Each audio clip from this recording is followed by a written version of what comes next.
Hello, everybody. This is Meister Keen, and today I have a very special roast planned for you. Oh, yeah, that's right. We're doing it again. We're back to form. We're going to talk about some shit. So, first, we need to talk about just at its heart, really, what is banking? What is banking? How did banking start? How did money start? Why do these things need to exist? And so, why do we need bankers? What are they for? How did this crazy idea called money come out? Money's the root of all evil, after all, right? I don't believe that. But here, we're going to talk about this. So let's say you are Mo. This is you. This is Mo. And Mo makes hamburgers. And Mo can make lots of hamburgers. He's really good at making hamburgers. That's what he does. But then Curly comes around. Curly says, "Hey, I would like a hamburger. But you know what? I make t-shirts. Bet you need t-shirts, don't you? Don't you want a t-shirt? You want that t-shirt? Of course you want that t-shirt. Take the t-shirt. It's ironic. Look, it looks like a tuxedo. But it's not a tuxedo. You wear it. It's like brings a new meaning to formal casual. That's not a thing. I don't care. But take the t-shirt. And Mo is like, dude, I've got like 50 ironic t-shirts. I don't need any more t-shirts. I mean, great. You need a burger, but I don't need a t-shirt. And Curly is like, no, you take the t-shirt. Honestly, it's a great t-shirt. You're going to love this t-shirt. And Noah's like, nope, sorry, I don't want the t-shirt. And that is when both men go away sad. No trade happens. Darn. But then, let's just say that Curly finds somebody else to give a t-shirt to, and that other person gives him a magical thing called money. And Curly goes over to Mo and he gives Mo the money. He says, here, you want money for your burger? And Mo says, absolutely, I will absolutely take one money, and here's your one burger. And both people go away happy. Wait, we gotta turn this frown upside down. Booyah! No more problem. Both people can now trade with each other. Because then, if Mo wants a t-shirt, he can go and he can spend his money on the t-shirt. And if he doesn't want a t-shirt, if he wants something else, he can spend his money on that thing instead. So really, money is this magical thing. It is a medium of exchange. If you have a valuable thing, maybe it's not valuable to everybody, but it'll be valuable to somebody. Anyway, all right. So, let's go back. Let's go back to the origin of this concept. Who invented money and why? As a matter of fact, it was the goldsmiths. And maybe silversmiths too. But anyway, it was people who were working with precious metals. So here, we're going to have, this is Larry. This is Larry Gold Smacker, because he smacks gold and turns it into things. And he takes gold and he makes stuff out of gold. All right, good. Now, let's say business has been hard lately. He's been having a hard time. And he's given out, he's traded a lot of stuff, and he doesn't have any gold right now. So he's a goldsmith who doesn't have any gold. Gold's expensive, man. It's rare. So how's he going to get his gold? All right, well, he's going to go to his buddy over here and he's going to say, all right, look, I know you got money. And I know you need your money just as bad as I need my money. But listen. If you can give me some gold, I can make some jewelry and stuff with it, and I can sell it for twice what it's worth, and then I can pay you back. And the guy says, I don't know. If I give you this, how do I know that you're going to give me the gold back? And so what the guy does is he says, all right, look, on my honor, on my reputation, I am staking my honor and reputation and everything else on the fact that I owe you this gold and will pay you back. So I'm going to give you this certificate. And the certificate says that I owe you 1 ounce of gold, or however many ounces of gold. Right? So I'm going to give you this gold certificate. Okay? And the guy says, okay, Mr. Goldsmith, I'll take your certificate. But is this certificate really worth what that gold is worth? And the goldsmith says, yes, absolutely. On my honor, that certificate is worth exactly as much gold as you're giving me. Maybe even a little more. And the guy says, okay. And the goldsmith goes away and he does his business. And maybe at other times, this cycle repeats. And the goldsmith proves that he actually is trustworthy. And he actually is capable of holding his end of a bargain. And so his word becomes very, very worthwhile. It becomes worth a lot. Basically, his word is gold. That is a saying in Spanish. You know, it's funny. Over here in the States, in English, you know, you say, my word is iron, or my word is oak, as in my word is strong, it's unbreakable. But in Spanish, or at least in Mexico, the phrase is, my word is gold. As in, my word is as good as gold. You can trade on my word. It's that valuable. Funny thing. But anyway, that's probably, it might come from this sort of practice. Basically, here's the gold, and here is the promise of gold. And if there's enough trust in this, just in this document, just in the promise that there's gold, then the gold is worth what the gold is worth. Right? These two things actually can equal each other in value, at least in a practical sense. Like, you can go to somewhere else in town with this gold certificate and buy something that's worth 1 gold, ounce with the gold certificate. You just give him the gold certificate. You say, hey, if you go to this goldsmith, he'll give you gold for this certificate. And the shop vendor will go, oh, okay, yeah, no, that's worth that. Because everybody knows the goldsmith, he's always worth his word. Good. Well, now wait a minute. Let's say you didn't want to carry so much gold around. Let's say you trusted this guy so much. This guy trusts the goldsmith so much that he's willing to give the goldsmith his gold and take the certificate instead. Maybe it's because it's easier to work with the certificate, or it doesn't weigh as much, or maybe because there was various reasons why maybe that certificate might be just handier to have than the gold itself. And maybe it's because the goldsmith is the only guy in town who's got a big, heavy iron vault that he can keep the gold in. So the goldsmith gets into the gold trade. He's not just goldsmithing, he's gold trading. And he's issuing these certificates. Now, let's say you have, let's do some copy pasting. Wait, where did that go? I tried to copy paste. Just like that. What is happening? What am I doing? Whoops. Oh, geez. Oh, I'm on the wrong layer. Whatever. Anyway, all right. So let's say you've got 10 gold pieces, and out in circulation you've got 10 certificates, and the certificates are trading just fine.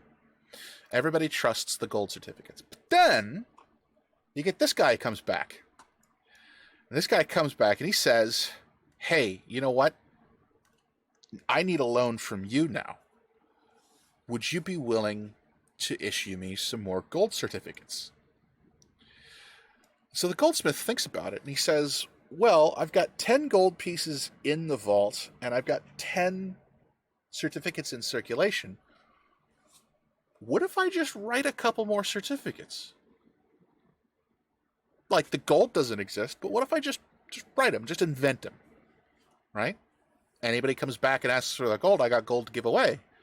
So I can still make it totally look like I got all the gold in the world, and if anybody wants their gold back, it's like, it's fine.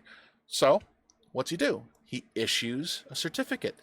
It's still backed by gold because he's got the gold to prove it, but the certificate, now you've got a situation where you've got more gold certificates in circulation, Then you have gold in the vault.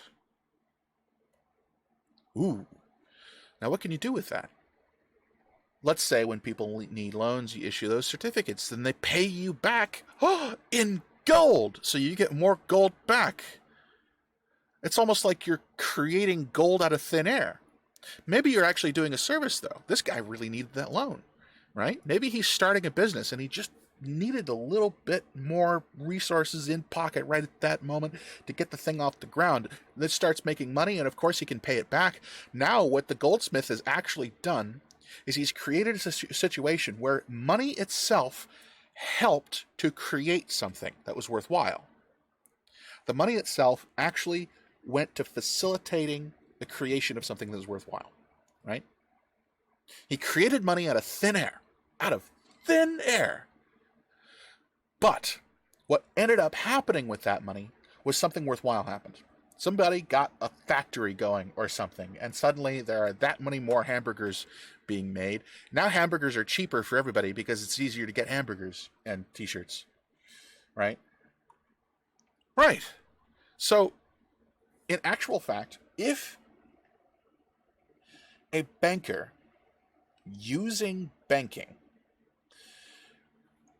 can create a situation where the society not just seems, but actually is wealthier and better off than it was before, right? You can create money out of nowhere, put value into the market, and as long as you're getting that value back out of it, right? As long as you're putting that money somewhere where more value will be produced to match what you're putting the money out for, then what you've actually done is you've increased the general level of wealth and prosperity in the society. Okay, but let's say you get carried away with it and you make way too many gold certificates. Now, there's tons more gold certificates. There's 100 gold certificates or 1,000 of them for every actual piece of gold in your vault. Now, the actual gold is still worth something, but the gold certificates are practically worthless. You can't buy anything with them. And it's a massive risk for this goldsmith, because the moment anybody comes around with more certificates than you have gold, you're fucked. You are fucked. That is called a run. Too many people ask the bank for too much money all at once. They all try to get their principal, their gold, back out of the bank, and the bank doesn't have it to pay out. Now everybody's fucked. Everybody loses some, and the banker gets hung, probably. Okay. So, banking is a double-edged sword. Banking as a subject, right? It depends on two or three things. It depends on a thorough understanding of scarcity versus demand versus the actual, like, if something is scarce, it can be more valuable, right? And it requires an understanding of inflation. The fact is that if you do any sort of banking, if you do any sort of lending over and above the actual amount of, in this case, gold in the bank, then you are inflating the value of that gold, of that money, of those certificates, right? You're creating a situation where things can crash, and a lot of people can lose everything if you don't manage it very, very well. The magic number, from what I understand, is somewhere between 2 and 5 certificates for every actual ounce in the bank if you're running a scheme like this. And people did run schemes like this. Money traders and things like that existed going back thousands of years. And this exact kind of thing was done at that time, at those times, many times through history. This is banking. This is basically what banking is, right? In modern times, banking is a little different, right? The money is a lot more imaginary, like a lot more imaginary. There's a little handshake and a couple of notes and a couple of ledgers, and you've just created many billions of dollars. And a lot of that billions of dollars doesn't even get printed. It just gets sort of imagined into bank accounts. And that's really, like, money in our current society is really on shaky ground. Money is completely based upon people's confidence in the fact that the money has value. If you don't believe in it, you break the spell. And when the spell breaks, you get collapse because nobody has any medium of exchange anymore. But that's how money works in the real world, and the real world is boring and bad. So now let's talk about how banking is going to work in the fake world. Wait, that's the wrong window. There we go. All right, so we got this dude. His name's the Marksman, and the Marksman wants to start a bank in STARBASE. Now, I just spent 15 minutes telling you about how real banks work. Let's talk about how this fake bank's going to work. Now, just a little history lesson for you.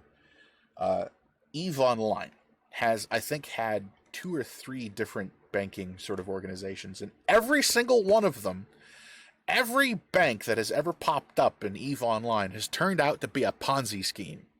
One of them was really massive. Ponzi schemes. What's a Ponzi scheme? All right, you get somebody to invest, and then you hand them back more money than they invested in the first place. And then somebody else comes back, and they invest, and you hand them back more money than they invested in the first place after, I don't know, however many days or something like that, or months. And then people get the idea, ooh, free money. If I put some money in and just wait, I'll get more money back. Yay! But what's really happening is people are putting in more and more money, and the guy's paying out more and more money. But what's really happening is the Ponzi scheme works as long as it's growing. As long as more people are investing money, nobody's actually doing any real magic behind the scene to make the money make more money. You're not making more money. Nobody's making more money. It's just a dude who's taking money in and handing it back out. And he's always handing out a little more than he gets back in to individuals, but he's always getting more and more because more and more people are involved, because he's gaining the confidence of these people who thinks he's doing something magical. That's a Ponzi scheme. Ponzi schemes are just completely fake, and they always end with whoever was the last group of people to invest losing everything because the guy runs off with a big pile of money. That's it. That's how Ponzi schemes work.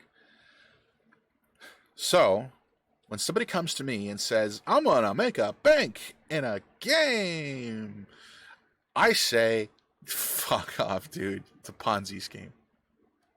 All right. The Marksman says, no, this is not a Ponzi scheme. Okay, I don't believe you, but let's ask some questions. So I figured, all right, I took this guy to be, I don't know, maybe a little bit of a fool. So I figured I could probably poke some holes in his ideas just based on the fact that he probably doesn't know as much about finance and banking and how money and stuff works than I do. I figured I was gonna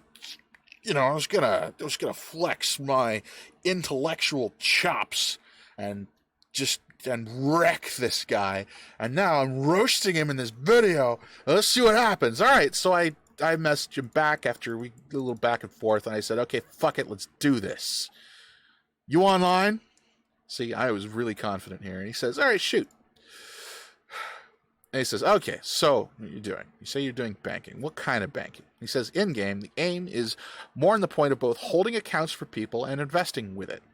Pretty much like in real life. And he says, okay. So are you issuing your own currency or using the game's system of credits? See, this is important. Banks basically handle money itself, right? Banks create money, right? I mean, not all banks create money, but like the Federal Reserve, the Fed essentially makes money. They make it, right? The Treasury prints money. You're talking about systems in the real world where the money has to be created, and it more or less has to be created out of nothing so that people have a medium of exchange. So, but we don't have that problem in Starbase. In Starbase, you just got credits. The credits, they're just there. There's a system for handling credits. The credits are created by people just, just like turning in resources at stations and things like that. In a game, the money is just there. So, what are banks for if the money is already created and is already handled by game mechanics systems? Why do you need a bank in that situation? All right, fine. So, using the game's credits, not like. So he's using the game's credits, not like Bitcoin. Okay, good. It's not crypto. Good. So I say, so how do you get the credits you're going to be issuing to players? How are you securing the value of your bank? Right? So you're going to be issuing credits to people, but are they going to be holding on to something valuable to make sure that the company is valued? Like, how does the bank retain its own value? And he says, okay, so he says through a few ways. First is to get an initial investment by first starting off as merchants to start the whole thing off. The second would be through an IPO with stocks. An IPO? What? The third would be through loans, but we won't be too focused on that, even with our credit score system up. They're going to be scoring people's credit? I didn't ask about this. I should have asked about this. To secure the value of the bank, this is rather simple. Work in the safe zone and spread out our services. This was a lot of process. So I said to him, so you would need to secure an investment first, but why wouldn't the players who would be taking loans from you simply look for their own investors?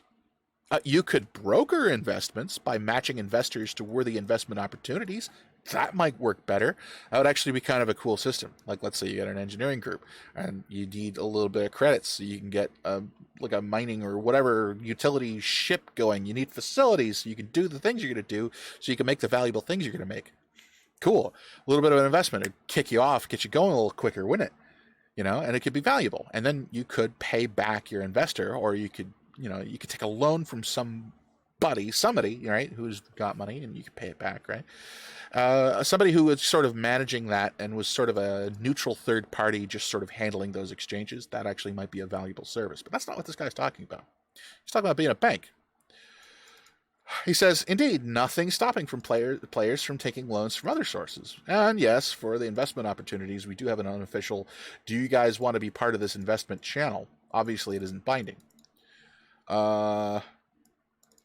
So, in other words, he's getting people to pledge donations, right? To pledge to invest already. And apparently he's gotten a lot of these. And he says, yeah, I will ask it again when early access comes along. Actually, one sec. I need to do chores. Oh, shoot. So this guy is like a young kid, I think. He's a kid. I'm a 30-year-old dude sitting here plugging this guy about his banking thing, trying to poke holes in all of his ideas. He's a kid, and he's just coming up with this cool thing, and he actually knows a thing or two about banking. I'm an asshole. But anyway, here we go. So, okay, I say to him, so next, your IPO. When a company makes an initial public offering, they also get evaluated as to their actual value. You'd have to prove that your business was worth what you're selling it for if you're selling shares of it. So do you plan to go directly from securing investments straight to selling your IPO? How can you be reliably valued for the purpose of market trading? If step one is to take in investments, step two is to sell your IPO, then so far, in realistic terms, all you've done so far is take in people's credits. See, this was, I thought I had him. I thought I had him on this one. I thought I had him nailed, right? That's the scheme. I thought that was the scheme. Yeah, get people to invest, and then with all that investment money, you could show how much you're worth, and then you sell shares of it with your IPO. And what you've really done is you've just sold your company twice. You didn't have anything in the first place, then you got invested. You used the investment to prove that you were worth something, and then you sold the worth of the investment through your IPO. You just sold your company twice. And you didn't have a company to even start with. God, that would be a genius ripoff. But no, that's not what he's talking about.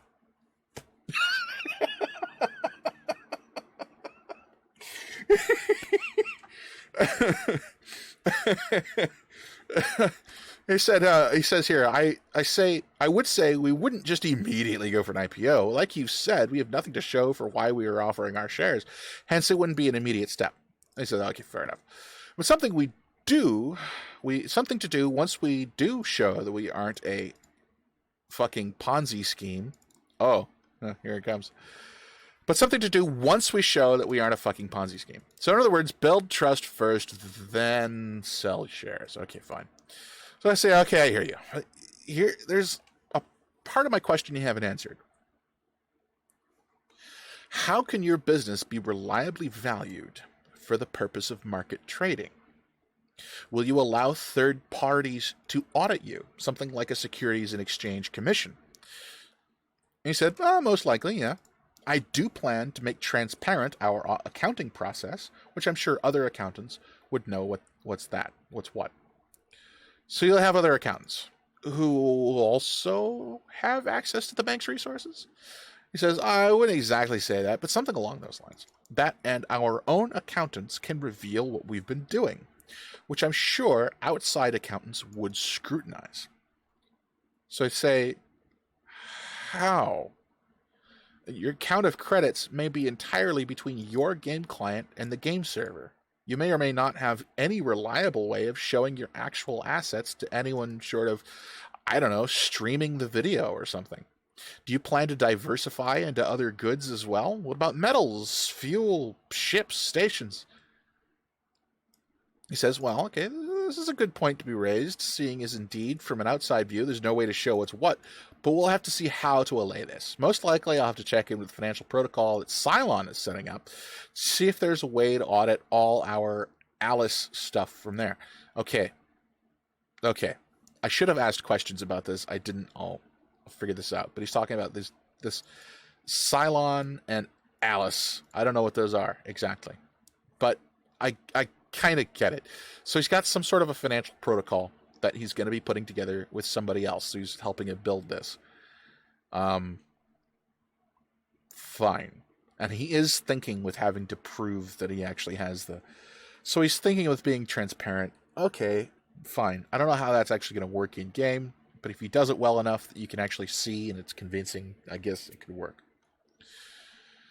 It says we also have plans to diversify, probably something akin to gold in real life, but that's on the back burner for now. On a side note, never mind.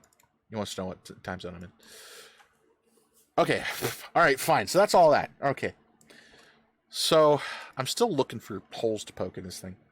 So I say to him, what do you expect that your actual day-to-day business will look like? Granting loans to players who seem like a good risk? Banking other players' resources for them while they go off and do dangerous things? Buying and selling resources at your own rates? What if the game systems the devs build in start to outcompete you? What services would you be offering to the average Joe player? What about services you might offer an entire guild? And he says, well, I think you pretty much touched on what we'd be doing day to day, but I'll supplement it. Loans. Yes, we'd need to hold something to prevent you from running off with our money, even though you have a good credit score. Wait, what? So you'll take collateral on all loans? Huh. Why would you take loans if you'd have to put in collateral? He says, well, not really all loans, just loans made by individual players. And I'm thinking more towards holding ores and not actual ships, but we'll see how this goes. So you'd have to put in ores with this guy, valuable ores, to take the loan out. And credits that you want? You have to give him collateral to get the loan if you're an individual. Why would you want to do that? I still don't know why you'd want to do that. I say, all right, but anyway, I say fair. So how do you handle it if somebody does take out a loan in bad faith? Let's see. Well, for the average Joe, we'll have more of an exchange service for resources. This is in the works. But in theory, we offer better prices for ores, and you can bank it into us if you so choose. For guild services, this is something we haven't really touched on, though one idea would be giving them better rates for loans. If loans are handled in bad faith, I'm not one to say, okay, we'll kill that guy. More towards dragging that guy back to pay off his debt. Which reminds me, we do have an idea to have people work for us to pay off their debt. Obviously, they won't take investment jobs, but you get the idea. Okay. I don't know how you'd enforce all that. If somebody does take out loans in bad faith, it'd be way too easy to troll that system. But I kind of get it. He's sort of thinking with these things. He is thinking with the practical elements of actually handling loans.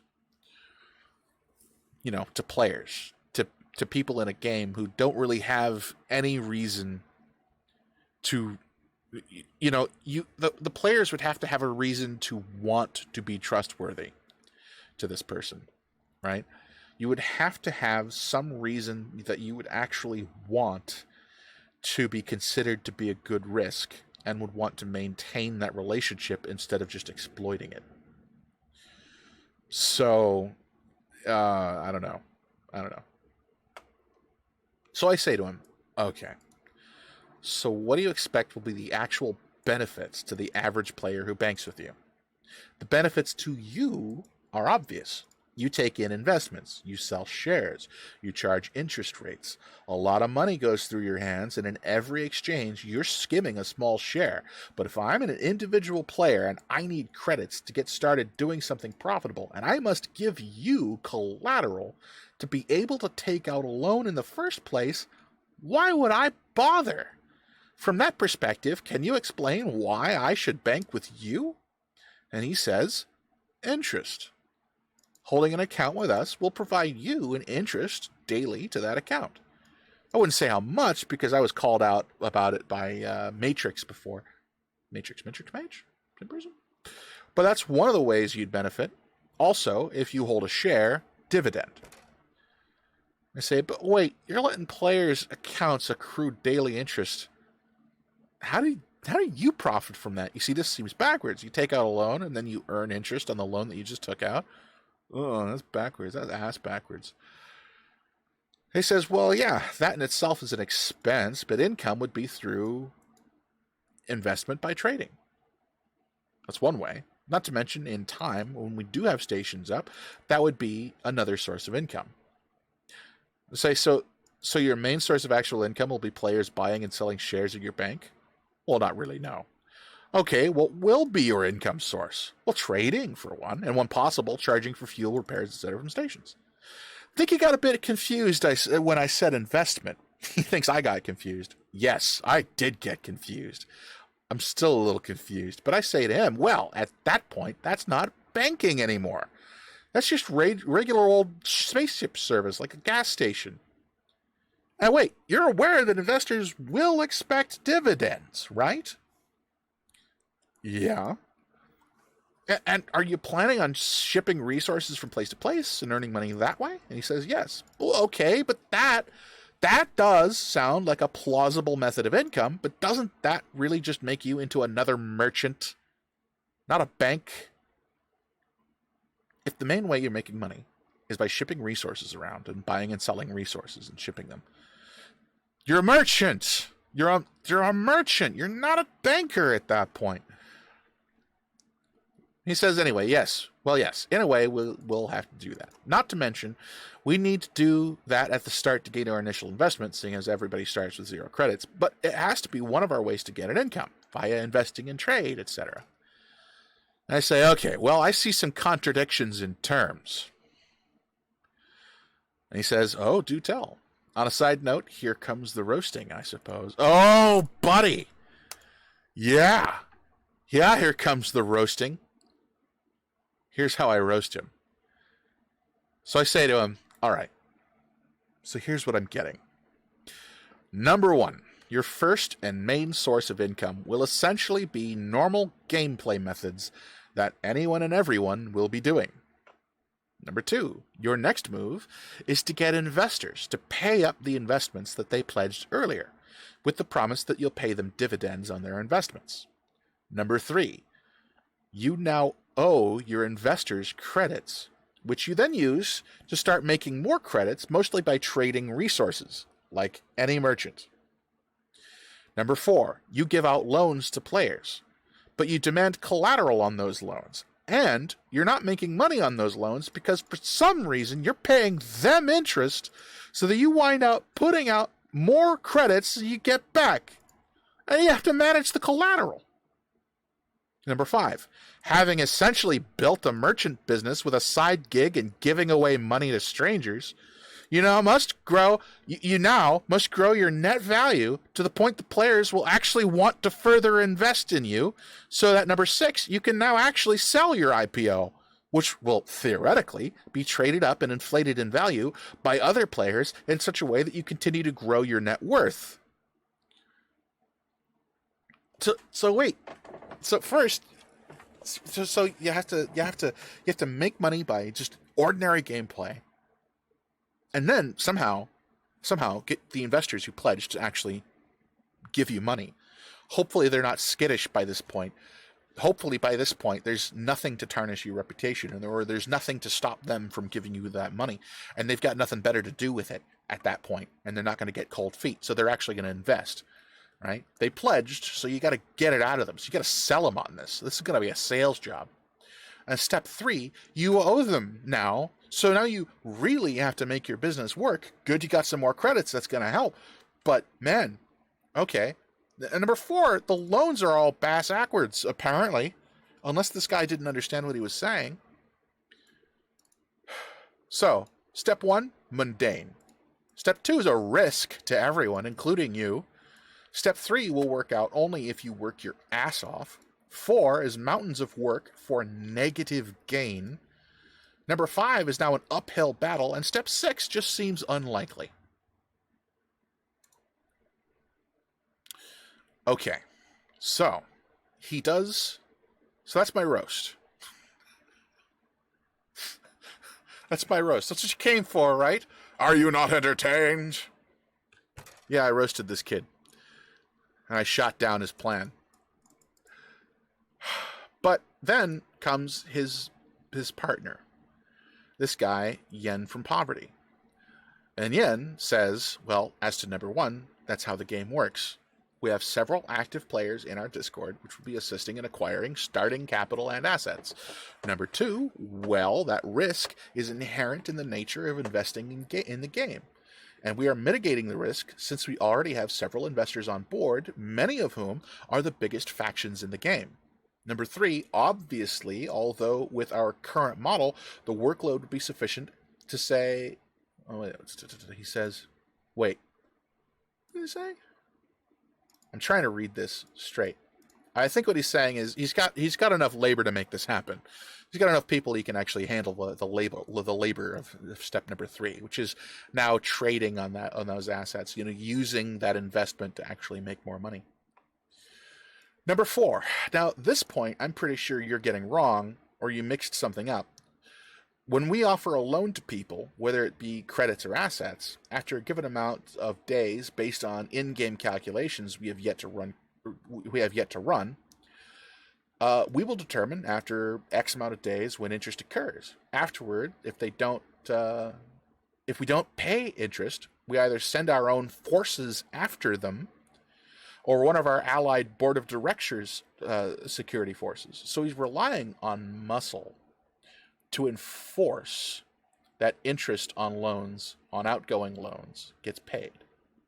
In other words, he's going to enforce, literally with in-game force, that players pay up what they're expected to pay. Okay, that's new. The marksman wasn't saying that, but Yen is saying that. All right. And if you're talking about putting money in the bank and having it acquire interest, that's a normal incentive that a bank has. He says, we aren't some member bank, and obviously the interest incurred will be pretty minuscule, around 3% and lower. Actually, pocket change. It will allow us to hand out more loans or invest in other companies, which will cover the loss and get us more money. Okay, so this interest thing isn't going to be that big of a factor. Is basically what he's saying. And he at least doesn't have it backwards. You're not going to gain interest by taking out a loan, but you will gain a little bit of interest, maybe not much. It's not a really significant amount of interest by putting money into this bank. Okay, that seems normal. That does seem like the way a bank would work.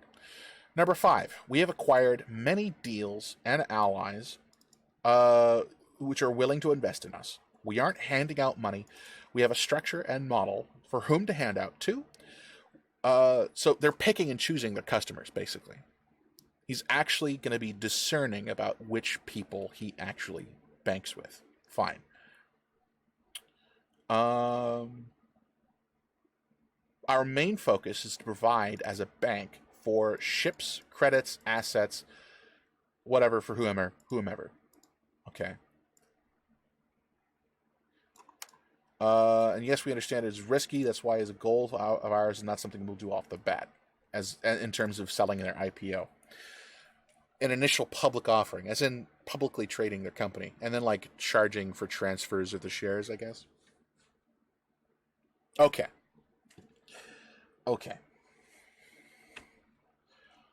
On the surface, the logic of all of this is sound. It makes sense. Yes, this is how banks work. Everything he's describing is how banks basically work. Fine. I roasted him, and the roast kind of missed a little bit because he kind of came back with the right kind of logic.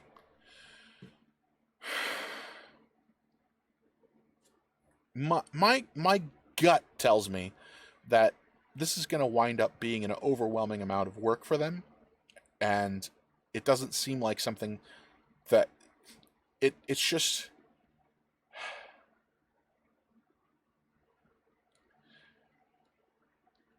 It seems to me that if you want to make credits in Starbase, and if you want to be an influential faction in Starbase, and very wealthy and throwing money around and so forth, there are probably better ways to do it than this. Because this looks like one hell of a lot of work. And a very sort of a delicate ecosystem that they're going to have to manage. But if they're actually being honest, and if this is the actual way that they want to run their bank, it might work. That is the last thing I thought I would say about this. I thought I was going to be telling you, oh, it's a scam. They don't know how banks work. They don't know how money works. They don't know why any of this. I was going to be able to tell you, they're a bunch of frauds. Get rid of them. Don't ever bank with these stooges. But actually, if they can actually do all of this, and if they're really, let's be frank, if they're nerdy enough that this is actually going to be fun for them and they're going to keep it up, then, God, I don't know. It might actually work. Personally, I'm going to try it. I'm actually going to try it. Maybe I'll invest a little. Maybe I'll put a little money in their bank. Maybe I'll take out a loan with them and see if they really come after me when I default on it. No, I'm not actually going to default on it. Or maybe I will. I don't know. Maybe somebody at some point is going to try defrauding them, of course. If they're doing it, if they're really doing this, somebody's going to try to game their system and basically steal from them. And, of course, I'm going to be watching, and I want to see how that goes. Are they really going to enforce? Are they going to have people going out there and, breaking legs to get the loans paid? If you really want to be a bank in a game, you got to be pretty mafia about it. So, I don't know. This isn't a situation where the game needs a bank. This game does not need a bank. So it's not a game in need of a bank. It's a bank in need of a game. It's the other way around. These guys want to put a bank into a game that doesn't need it. And if they really do it, and if it turns out actually to be useful to anybody, I will be pleasantly surprised. But I think rather they're going to run into unforeseen problems, especially having to do with how to keep track of all of the transactions, the interest, the collateral that they keep, how to have people online to handle all of these things. God. It will, in other words, be an absolute administrative nightmare.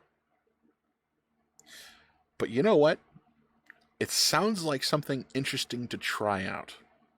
I would never do this. I would never, ever do this. God, this does not sound like fun to me. But you know, I kind of like the fact that somebody is going to try. I kind of like it. And we get the fun of finding out down the line whether or not they were actually scamming us the entire time. Could be that this entire thing's a hoax and it is a Ponzi scheme. Oh no. But you know what? Just for the fun of it, I think we should take the risk. What do you think? So, I'm kind of at the end of my rope with these guys. I don't know what else to ask them. I don't know what other questions to ask to really dig in on this thing and find out whether or not it's just a scam or anything. I think somebody maybe with a sharper eye than I do for matters of finance could probably spot this and be able to tell me, or suggest some further questions that I can ask them. You know, how should I grill these guys to find out what's going on with them? You know, because I'm out. I'm out of ammunition. But I will say this as a final word. The first 15 minutes of this video, I explained why banks exist and why money exists. The fact is that in a game universe, you don't have the kinds of scarcities and you don't have the kinds of trade going on that you have in the real world. The real world needs people to create money, and it needs people to have confidence in money. In a game world, those things are assumed. They just exist anyway, whether you make them that way or not. You know, the systems are just built in. So you don't need banks.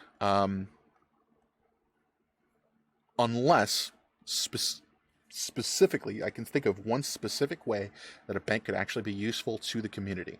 And that is if the bank loaned money out to people in such a way that they were more quickly able to get their engineering and production things going, so that those productive players got more production done faster and increased the wealth of the whole community that way. That is the one way that a bank can actually be useful to the community. That is the one way that a bank can actually do its job. You invest money in people who will produce value. And if you're doing anything else but that, you're just, I don't know what you're doing, but you're not doing anything particularly useful. All right, so that's it. I'm sorry, I cannot give you conclusive proof that these guys are a fraud because I don't have that proof. And I don't know what other questions I can ask. I can tell you exactly what they would have to do in order to not be a fraud, and that was it. So there you go. I hope you guys got something out of this video. I hope this was useful to you. But unfortunately, despite all the work I did on this, I don't have anything else to give you. All right. Good night. Thanks for listening. End of video.